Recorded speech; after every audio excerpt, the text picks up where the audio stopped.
Parler de relations humaines la dernière fois, nous avons appris à parler de Pierre qui s'est retrouvé face à une situation assez complexe où Dieu lui demande de tuer, de manger des animaux impurs, alors qu'il dit Seigneur, je n'ai jamais rien mangé d'impur. Dieu lui dit qui t'a appris à déclarer une chose impure alors que moi je la déclare pure. Amen. Et nous avons essayé de voir comment Pierre a été envoyé sur ce premier païen qui s'appelle Corneille.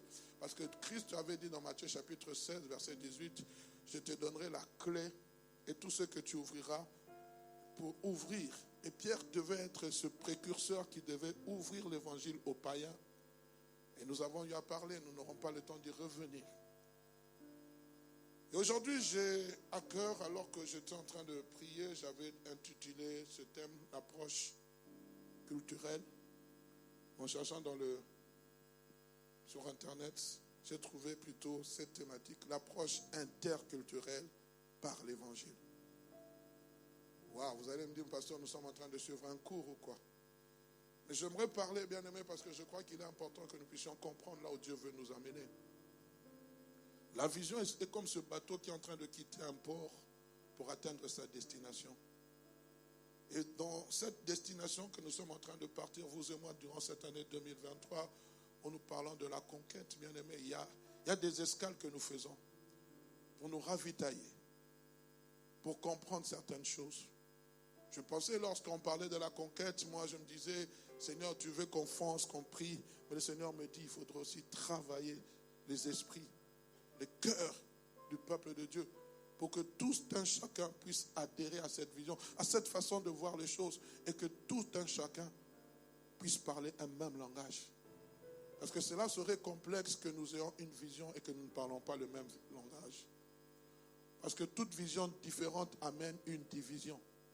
Et nous voulons cheminer tous ensemble dans ce même navire et arriver à bon port.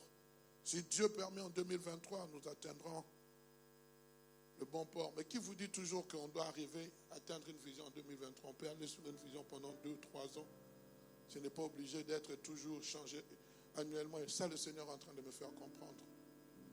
Je prierai vraiment que vous me suivez attentivement, que Dieu me donne les mots nécessaires.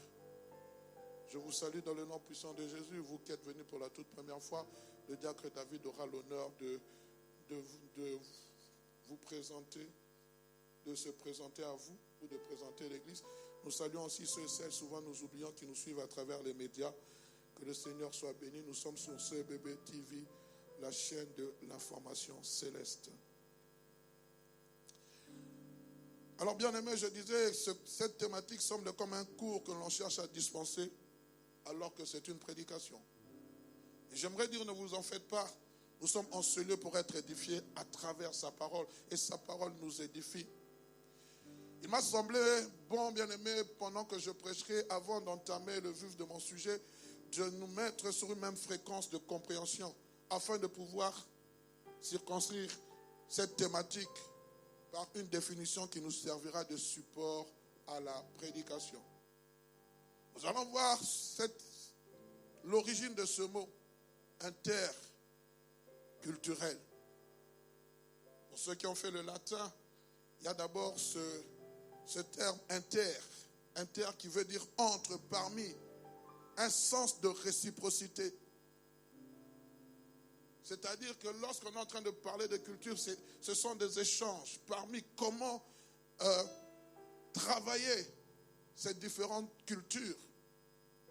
J'aurais voulu avoir un questionnaire et le donner au frère Freddy et à la sœur Mamina pour qu'ils puissent remplir ce questionnaire.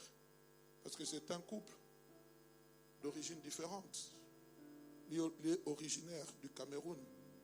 Je ne sais pas là-bas si on dit la chose forte. Mais elle est originaire de RDC. La chose forte.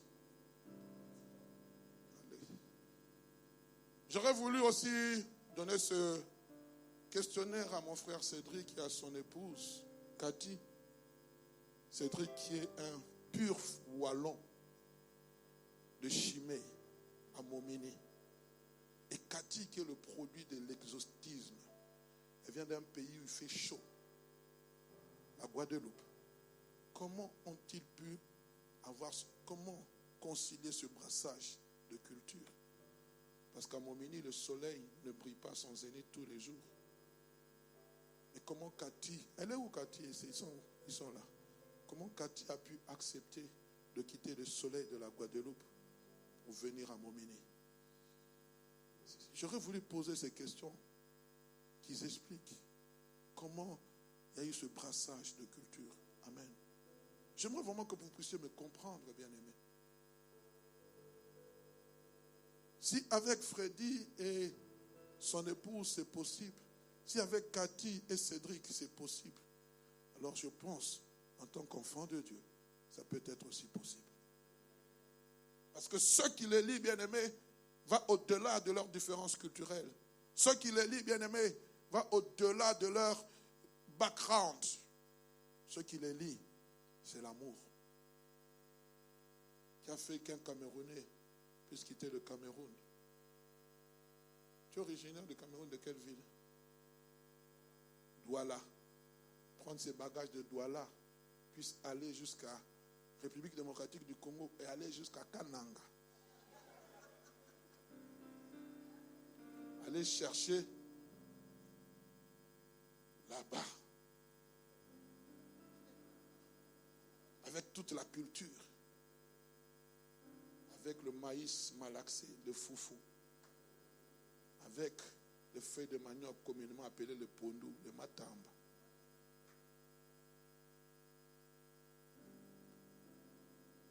Chez Cathy, on mange des produits exotiques pimentés. Comment Cédric peut supporter ça? Tout ça, c'est l'amour. Pour nous dire que ça va au-delà.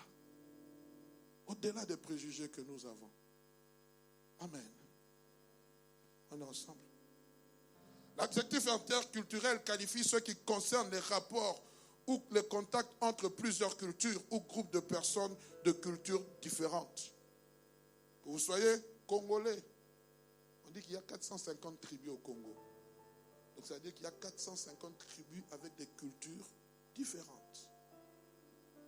Et nous formons un seul peuple. Chacun avec sa culture différente. Vous allez voir un Moulouba. Permettez-moi de le dire pour ceux qui ne connaissent pas, c'est une certaine ethnie. Épouser une Mongo. Qui dit au nom de Jésus.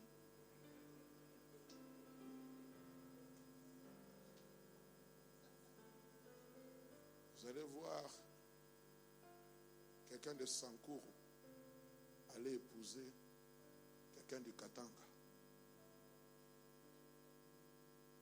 Vous allez voir un Wallon, pur Wallon, aller épouser une Flamande. Pour être... Tout ça, bien aimé, un brassage de culture. Leur point commun, bien aimé, c'est leur échange, leur interaction, leurs échanges, leurs relations. Il y a toujours un point commun. Et dans ce point commun, bien aimé, il y a la notion de réciprocité. Il y a toujours un point commun qui les lie. Même si on a des cultures différentes, il y a toujours un point commun qui nous lie. Et ce qui nous lie ici, bien aimé, dans cette église, c'est Jésus-Christ. L'œuvre de la croix. Au-delà de nos origines, ethniques, ce qui nous réunit en ce lieu, c'est Jésus. Ce n'est pas un homme. On est ensemble. Une approche interculturelle est une forme d'ouverture et de rencontre entre les autres cultures. C'est bien de découvrir les autres cultures. On dit que le voyage instruit. Pourquoi le voyage instruit? Parce que quand tu voyages, tu vas dans d'autres pays, tu découvres d'autres cultures. Tu vas au Japon, tu vas découvrir la culture japonaise qui est totalement différente de la culture occidentale. Là-bas, le respect, les remerciements. Ici, on te pousse, pas d'excuses. Ici encore ça va, mais en France, aïe. Quand tu dis, mais monsieur, vous ne vous excusez pas. Qu'est-ce qu'il y a? Agressif. Le stress, il les a investis de la tête aux pieds. On est ensemble. Une forme d'ouverture de rencontre des autres cultures et qui considère que chaque pays, chaque peuple, chaque groupe humain possède une culture différente qui lui est propre. Et chacune de ces cultures mises en somme doivent coexister et interagir entre elles. Pourquoi? Sinon, ça sera le chaos. Que le Seigneur nous aide à comprendre. L'interculturalité ou l'interculturel a pour but de favoriser la communication entre les différentes cultures et de faciliter leur intégration dans la société donnée.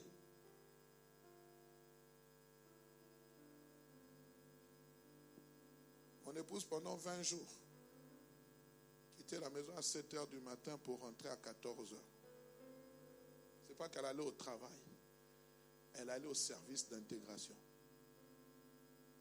Vous voulez devenir belge, madame? Vous devez connaître la culture belge. Elle les faisait promener. Vous découvrez les zones touristiques. On vous parle de la Belgique. Qui connaît l'hymne national de la Belgique ici? Comment ça s'appelle? Qui sait chanter ça? Le 21 juillet, nous serons ici vendredi. Nous allons chanter la Barbasson. Il faut connaître. Ça fait partie de la culture. Nous devons comprendre ces choses, bien-aimés. Oh, je suis belge. Tu ne connais même pas la Barbasson. Un bétier. Non. Vendredi, on va chanter ça. Nous devons connaître ça. Vendredi, c'est la fête nationale de notre pays. Moi, je m'intègre dans ce pays. Nous devons chanter, nous devons être fiers d'appartenir à la Belgique. Même si tu viens d'un autre continent, c'est ta deuxième terre d'adoption. Tu dois être fier. Amen. Même si on t'a donné l'ordre de quitter, tu dois être fier. C'est comme ça, bien-aimé, la déclaration par appropriation. Tu t'appropries, m'a donné l'ordre de quitter, je suis fier. Quand tu as dit toute plante, là où la plante de tes pieds foulera, tu me donnes en possession. Même si c'est la défaite d'Aïe. Je vais rentrer dans la présence de Dieu. Dieu me donnera ce territoire. On est ensemble? Bien-aimés, après avoir posé les bases nécessaires, je vous prierai d'ouvrir vos Bibles dans Actes chapitre 17, le verset 15 à 34. Nous allons faire une longue lecture, mais nous allons comprendre. Actes chapitre 17. Bien-aimés, je n'ai pas écrit ça d'ici. Alors si vous pouvez être rapide. Acte 17, 15 à 34. Voilà. Ceux qui accompagnaient Paul le conduisirent jusqu'à Athènes. Puis ils s'en retournèrent chargés de transmettre à Silas et à Timothée l'ordre de le rejoindre au plus tôt. Verset 16. Comme Paul les attendait à Athènes, il sentait au-dedans de lui son esprit s'irriter à la vue de cette ville pleine d'idoles. Il s'entretenait donc dans les synagogues avec les Juifs et les hommes craignant Dieu et sur les places publiques chaque jour avec ceux qu'il rencontrait. Donc c'est-à-dire les non-juifs, les païens. Veuillez m'excuser, permettez-moi de prendre de l'eau.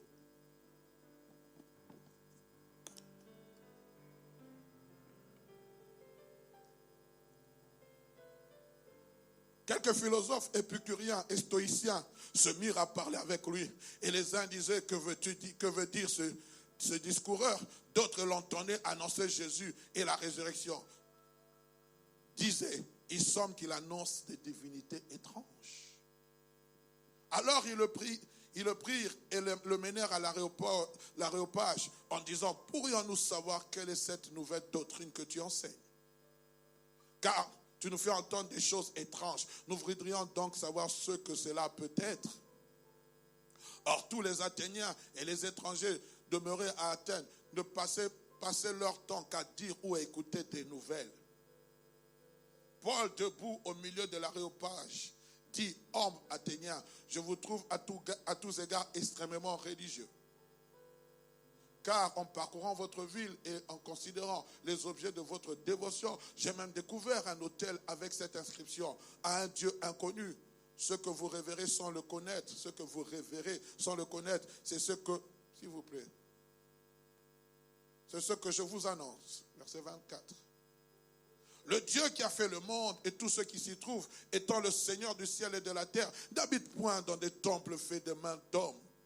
Il n'est point servi par des mains humaines comme s'il avait besoin de quoi que ce soit. Lui qui donne à tous la vie, la respiration et toutes choses. Tu comprends pourquoi tu dois le louer. Tu comprends quand on te dit de t'élever, pourquoi tu dois l'acclamer. Parce que c'est lui qui te donne, bien-aimé, le mouvement, l'être et la respiration. Il a fait que tous les hommes sortis d'un seul sang, c'est-à-dire d'Adam, habitant sur toute la surface de la terre, ayant déterminé la durée des temps et les bornes de leur demeure. Ce n'est pas à nous de dire, c'est Dieu qui détermine la durée du temps ici-bas sur terre. Hier, nous avons enterré un jeune homme de 32 ans, mort sur le lit. Il a été emporté, il n'était pas malade, il est parti. Quand Dieu te donne le souffle de vie le matin, réveille-toi, dis Seigneur, merci, parce que tu as renouvelé tes bontés dans ma vie. Alléluia. Il a voulu qu'il cherchasse le Seigneur et qu'il s'efforçasse de le trouver en tâtonnant, bien qu'il ne soit pas loin de chacun de nous. Car en lui, nous avons le mouvement et l'être. C'est ce qu'ont dit quelques-uns de vos poètes. De lui, nous sommes la race. Ainsi donc, étant de la race de Dieu, nous ne devons pas croire que les divinités soient semblables à de l'or, de l'argent ou des pierres sculptées par l'art de l'industrie de l'homme. Dieu, sans tenir compte des temps d'ignorance, annonce maintenant à tous les hommes, en tout lieu, qu'ils aient à se repentir.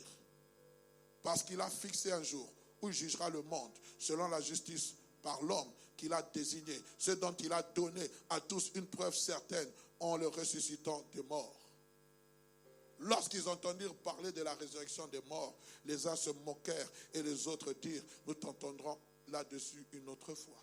Ainsi Paul se retira du milieu d'eux. Quelques-uns néanmoins s'attachèrent à lui et crurent Denis, l'aréopagiste, une femme nommée Damaris et d'autres avec eux. Merci Seigneur pour l'évangile qui a été annoncé. Paul est en train d'effectuer son premier voyage missionnaire qui va l'amener à passer par Athènes, une ville cosmopolite.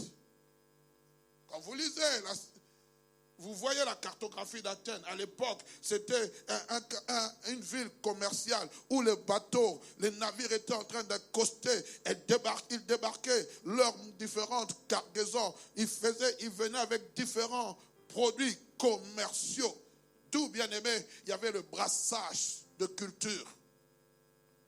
On rencontrait plusieurs nationalités et aussi plusieurs religions. Outre cet essor commercial, il y avait à l'époque à Athènes ce qu'on appelait les penseurs. Les gens qui pensaient, qui réfléchissaient. Ils étaient là sur les places publiques à débattre. Tous les jours. Et Paul va se trouver à Athènes comme par hasard, mais ce n'est pas un hasard. C'était Dieu qui voulait qu'il soit là. Il va parcourir cette ville. Il va se rendre compte qu'il y avait beaucoup de divinités. Et parmi les penseurs, Paul va énumérer quelques-uns. Et c'est aussi en Grèce que va naître les Jeux olympiques, l'athlétisme. Ce sont les Grecs qui ont créé l'athlétisme. C'est pour cela, lorsque vous êtes dans 1 Corinthiens chapitre 9, verset 24, Paul est en train de parler de cet athlète qui court afin d'obtenir une couronne corruptible. Mais nous courons pour obtenir une couronne qui est incorruptible. C'est ce que Paul est en train de présenter, bien-aimé. Pourquoi? Il va prendre l'exemple de ce coureur qui est en train de courir il va les comparer à la vie chrétienne. On est ensemble. Je disais qu'il va découvrir une ville remplie d'idoles, d'autels, de plusieurs dieux. Et cela va l'irriter au plus profond de lui-même. Il dit, je ne peux pas me taire lorsque je vois que ces gens sont dans l'ignorance. La Bible dit, il va entrer dans les synagogues, il va rencontrer ses frères juifs, il va les fortifier dans la foi. Mais il ne va pas simplement se limiter là. Il va aussi sortir sur la place publique, dans les marchés. Parce qu'à l'époque, c'était de coutume de voir des gens parler en rue. Des discoureurs, comme on les appelait. Qui étaient en train d'exposer leurs théories philosophiques. Ils parlaient. Le temps nous manquerait d'entrer dans les détails. Alors Paul, lui aussi va commencer à parler. Mais lui, son discours n'était pas un discours philosophique. C'est pour cela, lorsque vous êtes dans 1 Corinthiens, le chapitre 1er, je pense le verset 21, nous aurons le temps de le lire. Il dit, ma parole et ma prédication ne reposaient pas sur de vains discours persuasifs, ni sur la sagesse humaine, mais c'était la démonstration de puissance. La différence avec ces discoureurs, la différence avec ces philosophes, la différence avec ces stoïciens, c'est que lui, il avait l'esprit de Dieu. Et il savait en qui il avait cru. Et il savait que les choses qu'il était en train de dire, son esprit attestait à l'esprit de Dieu. L'esprit de Dieu attestait à lui que les choses qu'il était en train de dire étaient les paroles d'esprit et de vie. Et alors qu'il est en train de discourir, de parler, certains philosophes vont l'écouter. Il dit, tiens, ce monsieur nous annonce de nouvelles choses que nous ne connaissons pas. Parce que tout le monde était à l'affût des nouvelles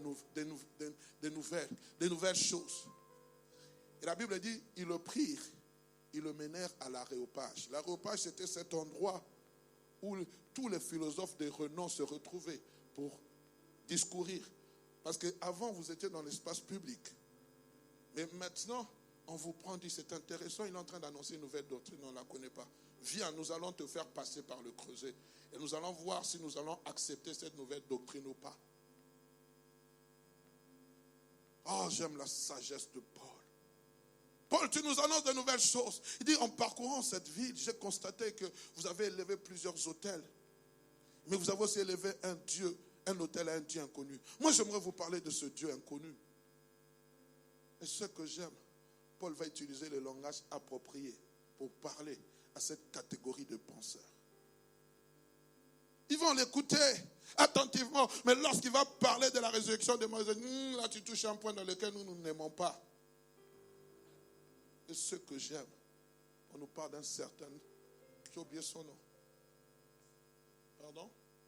Denis l'Aréopagiste, c'est-à-dire que lui aussi siégeait parmi ces gens, sera touché par l'évangile. Avec quelques femmes, seront touchées par l'évangile. Ils vont suivre Paul, la naissance de l'église de Corinthe. Et bien aimés, ce qui nous intéresse, c'est de savoir comment Paul a pu parler à ces personnes qui avaient une culture différente de la sienne. Il va tenir un discours à partir d'une inscription. Cette description était la porte d'entrée. Il dit, si vous ne connaissez pas ce Dieu inconnu, moi, je le connais. C'était le point d'ancrage qui a permis à Paul de pouvoir interagir avec les philosophes, avec ses penseurs. Bien que sachant que son opinion était contraire à la leur, il n'a pas commencé à les condamner. Il n'a pas commencé à dire, vous adorez des idoles, vous allez en enfer, vous allez périr. Non, il a commencé à aller avec eux, avec sagesse et intelligence, pour toucher le point focal, le point focus qui était Christ. Et lorsque vous lisez, bien aimé, il n'a même pas cité le nom de Jésus. Il n'a pas parlé de Jésus. Il a parlé de ce Dieu inconnu qui a créé les terres et le ciel, qui donne le mouvement et l'être. Il a parlé, mais la parole de Dieu est plus tranchante qu'une épée. On est ensemble. Son objectif a été atteint. Mais pour qu'il parvienne, bien aimé, à ses fins. Je ne pense pas que Paul s'est réveillé ce matin comme ça, prier. Donne-moi atteindre. Non, non, non, non, non, non, non, non, non, non, non. Je ne crois pas. Je crois que la prière est importante, n'est-ce pas, bien-aimé? Mais je crois aussi, bien-aimé, que Paul, bien-aimé, a étudié l'environnement dans lequel il était. Parce que la Bible dit, lorsqu'il a parcouru la ville, il a été irrité à la vue de ses idoles. Il a étudié l'environnement dans lequel il était. Est-ce que nous étudions l'environnement dans lequel nous sommes? Car il savait que cette ville avait sa particularité. Et puis, si je peux me permettre, cette ville avait son dress code qui était différent des autres villes. Écoutez ce qu'il dira. Nous l'avons lu dernièrement. Nous sommes dans 1 Corinthiens chapitre 9, versets 19 à 23. Il dit, car bien que je sois libre à l'égard de tous, je me suis rendu le serviteur de tous afin de gagner le plus grand nombre. Avec les Juifs, j'étais comme Juif, afin de gagner les Juifs. Avec ceux qui sont sous la loi, comme ceux qui sont sous la loi. Quoi que je sois, que je ne sois pas moi-même sous la loi, afin de gagner ceux qui sont sous la loi, avec ceux qui sont sans loi, comme sans loi, quoique je ne sois point sans la loi de Dieu, étant sous la loi de Christ, afin de gagner ceux qui sont sans loi. J'ai été faible avec les faibles, afin de gagner les faibles. Je me suis fait tout à tous, afin de sauver de toute manière quelques-uns, pas tous, mais quelques-uns. Je fais tout à cause de l'évangile, afin d'y avoir part. Il devait connaître le dress code de cette ville. Il a parcouru. Il a fait une étude du milieu. Il a vu comment ces gens se comportaient. Et cela a permis, bien-aimé, à ce que Paul puisse se tenir dans le marché. On puisse le conduire à l'aréopage. Et il va même citer, bien-aimé, ce que j'aime. Il va même citer comment je vais appeler, une pensée de poète. Il était instruit.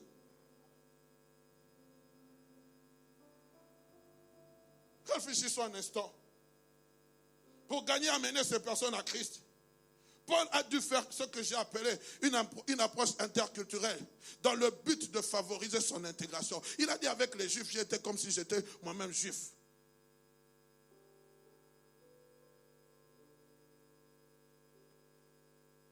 Je ne pense pas, permettez-moi de citer le nom avec tout le respect que je dois à leur couple, que Freddy est allé épouser Mamina seulement les yeux fermés.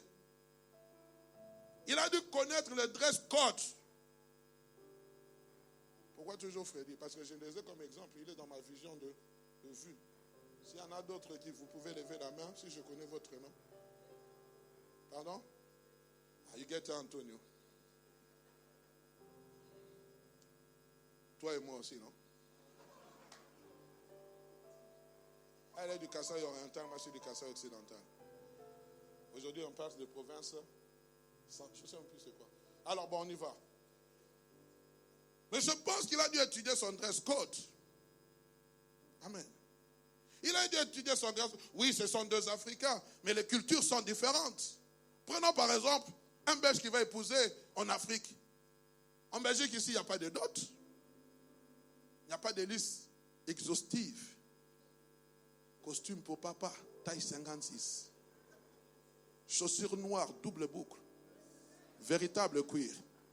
Et quand tu viens avec la famille, regarde.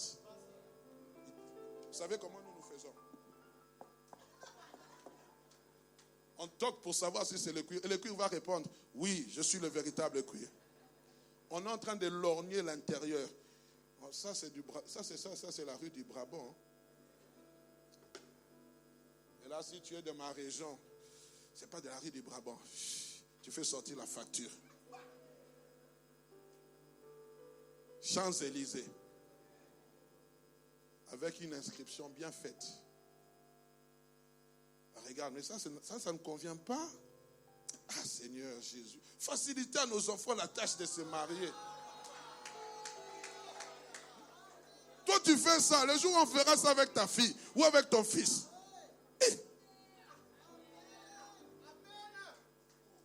20 casiers de boîtes de bière, whisky, Jack Daniel, vin, champagne, Veuve Clicquot. Tu n'as jamais vu la Veuve Clicquot, mais tu demandes qu'on t'amène la Veuve Clicquot. Ceux qui connaissent Veuve Clicquot savent de quoi je parle.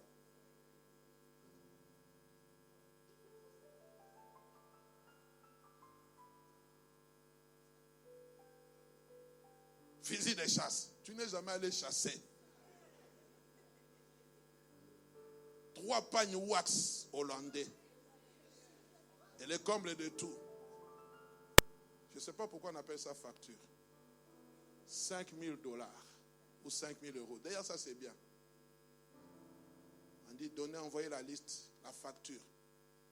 Et là, quelquefois, on met tous les minervales qu'on a payés de l'enfant jusqu'à l'université. Ma fille est une intellectuelle, tu n'épouses pas une cancre. Ah, et papa, le but pour lequel tu l'as fait étudier, c'est quoi?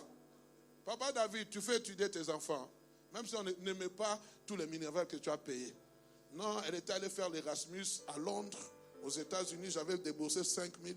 Bon, maintenant, on peut marchander, on donne seulement. Laissez ces histoires. Je parle des choses qui sont réelles. Aujourd'hui, il y en a peu qui veulent se marier à cause de ça.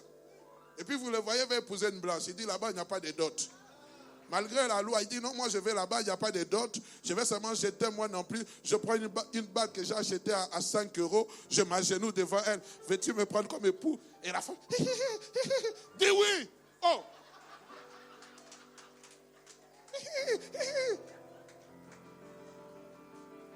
Pendant 10 ans, tu as prié pour ça.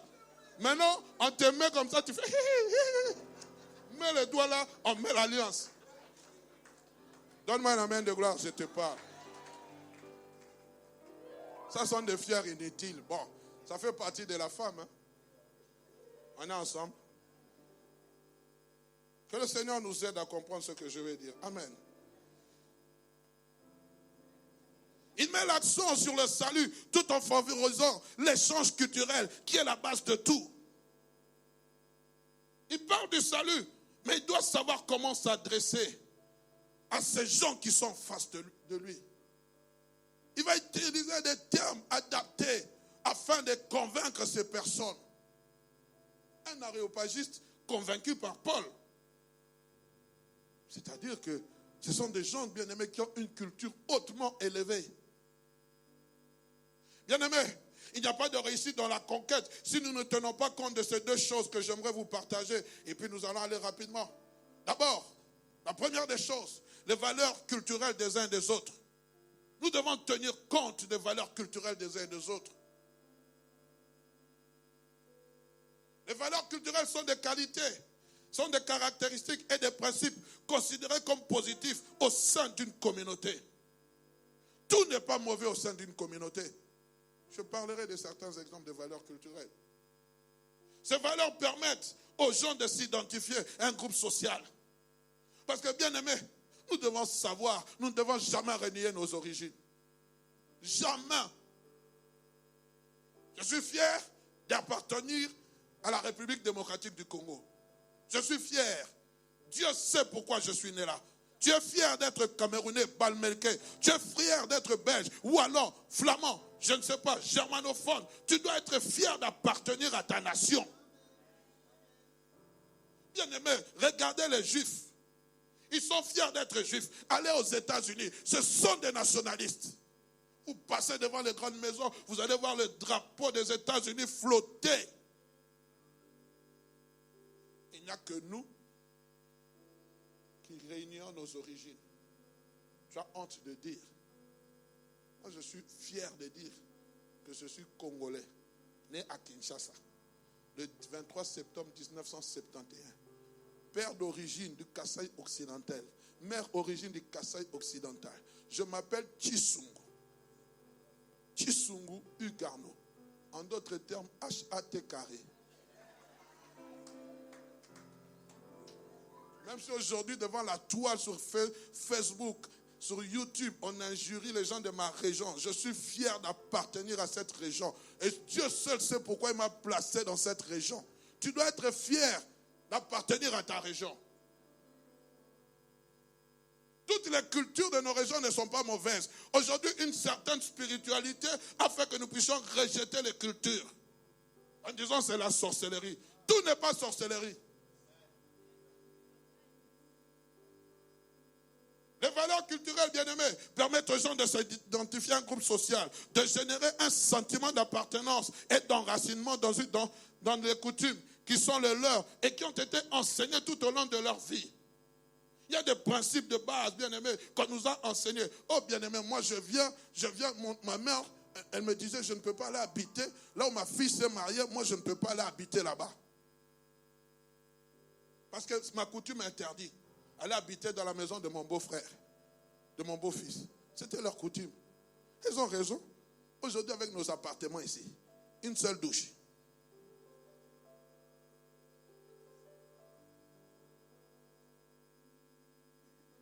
Ce manque de choses disparaissent. Aujourd'hui, au nom, je ne sais pas de quoi, il n'y a plus de respectabilité même des parents. Pourquoi on a tellement donné le droit aux enfants que les enfants oublient que la Bible dit honore ton père et ta mère et tu vivras longtemps. Il faut que nous revenions à ce que la parole de Dieu dit. Parents, éduque ton enfant selon la parole de Dieu. Aujourd'hui, il y a des dépravation. Vous avez suivi ce qui s'est passé en France. On a arrêté combien de jeunes?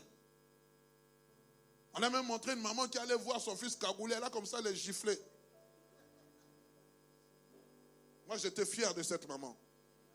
Elle était fière. Son fils, 16 ans. Elle allait le suivre là où on était en train de piller. Aujourd'hui, il y a un qui était passé devant le tribunal. Il a dit, nous étions seulement dans la voiture avec mes amis en train de filmer. Mais son casier judiciaire aujourd'hui, il a une promotion pour jouer au foot. Les amis, quand ton père te dit ne va pas à cette fête, ne va pas à cette fête. Ne sors pas, ne sors. Oh papa, toi aussi tu es vieux jeune. Il sait, frère, moi j'ai sauté le mur. J'ai sauté le mur, ma mère ne sait pas, je suis allé à un concert, on a fait l'accident. Le sang de Jésus savait déjà ce que je deviendrai plus tard. Il y a combien de gens qui sont morts? Aujourd'hui, nous sommes en train de pleurer. Notre sœur Sylvie a perdu sa cousine. Selon ce que j'aurai appris. En vacances, le carburant a fini et s'est épuisé, la voiture s'est mal stationnée. Une voiture qui venait de je ne sais pas d'où est venue les a percutés. Je sais pas, il paraîtrait que le conducteur est dans le ravin. Tous morts sur place. Vacances. Seigneur, garde notre départ et notre arrivée. Ils sont en train de pleurer, notre cher. Bien-aimés, Dieu, pour nous qui sommes devenus enfants de Dieu, la Bible est notre dress code de valeurs culturelles. C'est pour cela que Dieu recommande à Josué, de Josué chapitre 1er verset 8, il dit que ce livre de la loi ne s'éloigne point de ta bouche, médite-le jour et nuit. Pourquoi? Parce que c'est ton dress code, c'est pour toi, c'est là où tu vas trouver les valeurs culturelles chrétiennes, enfants de Dieu. La Bible, c'est notre dress code. Ensemble, on va aller rapidement. Mais nous ne devons pas ignorer une chose, que chacun de nous a apporté, bien aimé, des valeurs culturelles autres qui ne sont pas dans la Bible. Et elles sont ancrées en nous et elles doivent cohabiter ensemble ici et interagir pour chercher à encourager cet échange entre différentes cultures. Je me permettrai, bien aimé, de partir d'un principe parce qu'il faut encourager. Je dis, bien aimé, toute culture n'est pas mauvaise. L'apôtre Paul dira une chose, et c'est ça que je prendrai comme élément de base. Vous sommes dans 1 Corinthiens chapitre 10, versets 23 à 24. Tout m'est permis, mais tout n'est pas utile. Tout m'est permis, mais tout n'édifie pas. Tout n'est permis, bien-aimé. En tant qu'enfant de Dieu, tout m'est permis. Mais je dois prendre ce qui est utile pour moi.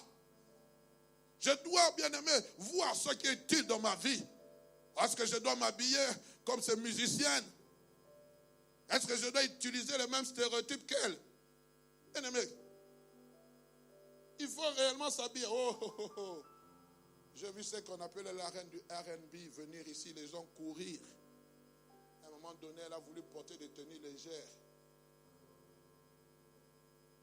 Et ça a failli virer au scandale. Et toi, tu es là, tu cliques dessus, tchac. Zalando. Tu cherches la même tenue. Ça va virer au scandale. Hein? Tu seras toujours comme ça. Pourquoi? Parce que tu veux t'identifier à ces choses. Identifions-nous à Christ.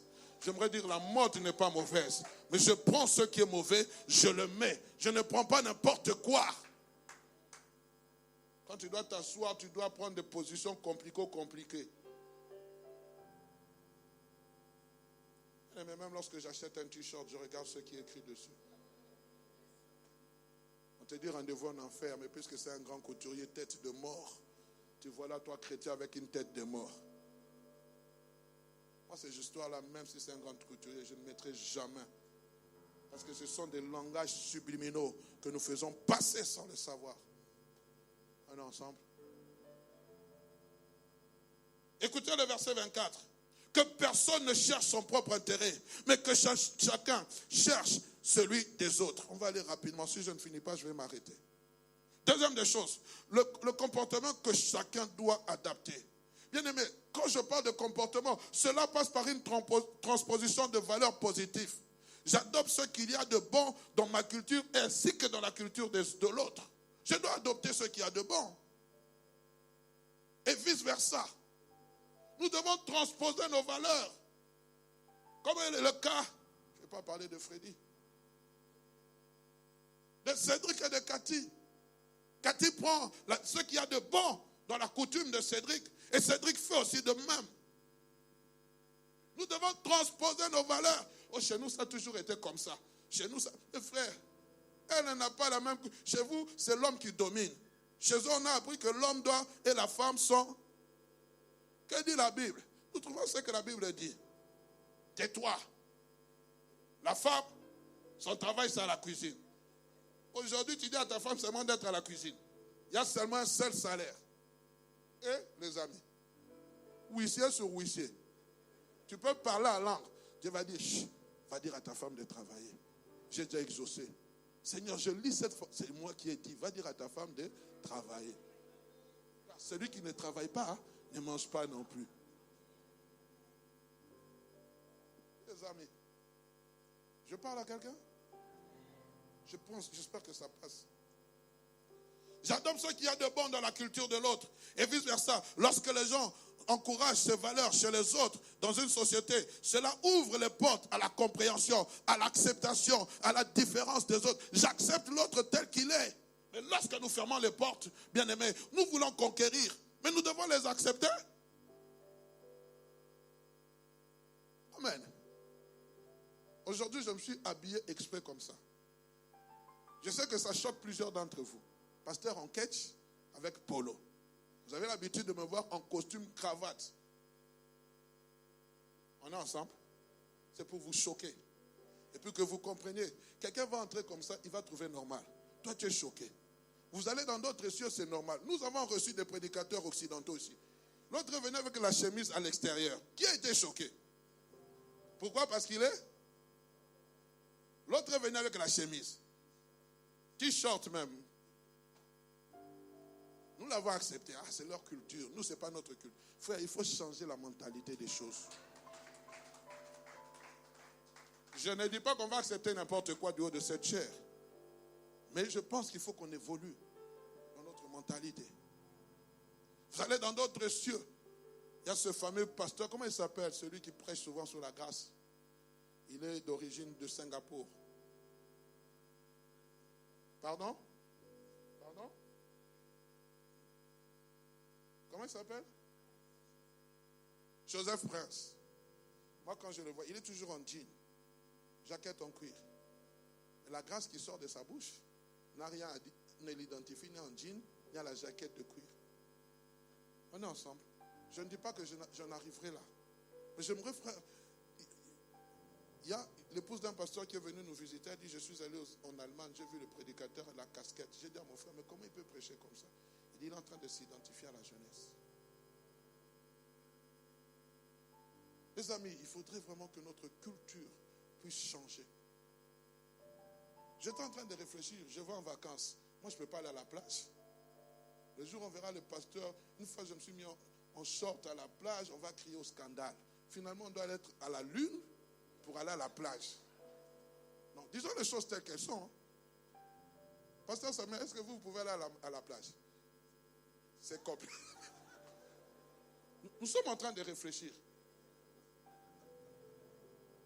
Donc maintenant, moi, pour aller à la plage, il faut qu'on aille loin.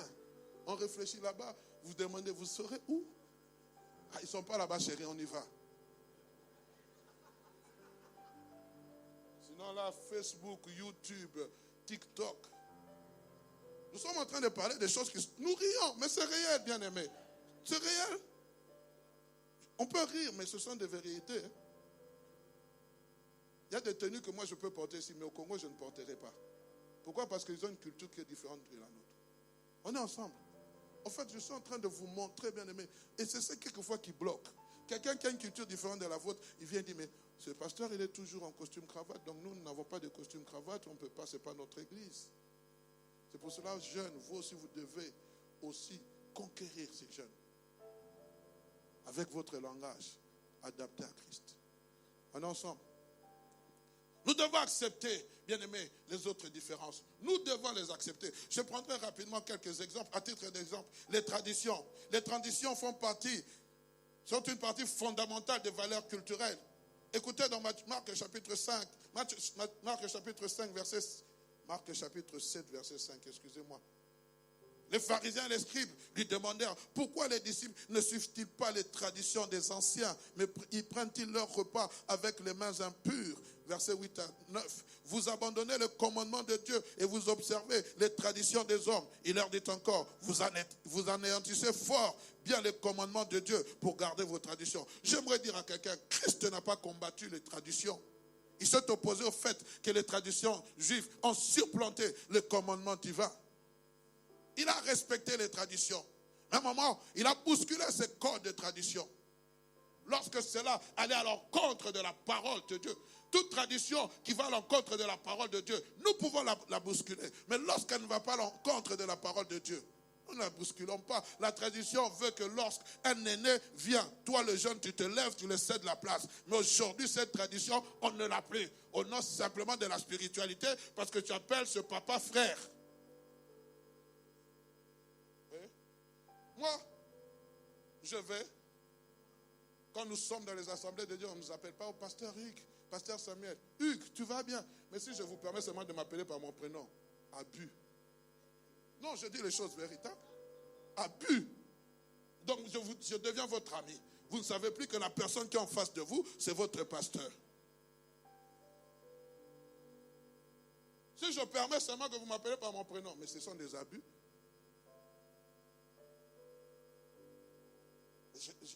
Dans d'autres églises, on ne les appelle pas. Franck, tu vas bien? Mais c'est le pasteur de l'église principale. C'est leur culture, mais respect. Oh non, je vous présente maman Solange. Oh, c'est ta maman? Non, c'est mon épouse. Mais pourquoi tu l'appelles maman? Culture différente. On parle des choses qui sont réelles. Nous rions, mais c'est la réalité. Mais appelez sa maman Solange. Elle devient votre amie. Parce qu'on ne connaît pas là où commence la bienséance, là où elle se limite. Même lorsque vous prenez les navettes, vous voyez une femme avec enfant, vous voyez des personnes âgées, même si vous étiez les premiers. Maman, montez, papa, montez. Vous montez. J'étais là avant, dis, laisse-moi passer. Puis tu viens ici. On rit, mais c'est la réalité. Et lorsque vous êtes nombreux, vous les frères, il y a des sœurs, la courtoisie, la bienséance. Mes sœurs, montez.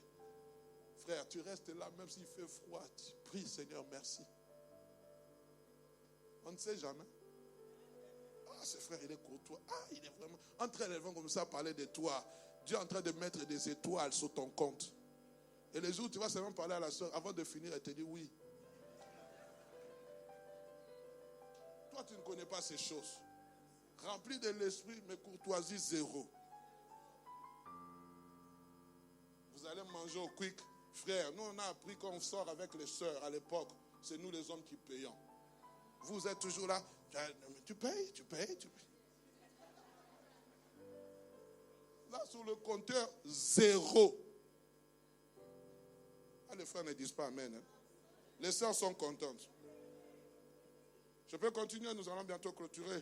Seigneur, pardonne-moi. Je vais m'arrêter là parce que parmi les points positifs que j'avais parlé, je voulais aussi parler de la ponctualité. Donc moi, je suis obligé de m'arrêter. La suite, c'est dans le prochain numéro. Que mon Dieu vous bénisse abondamment.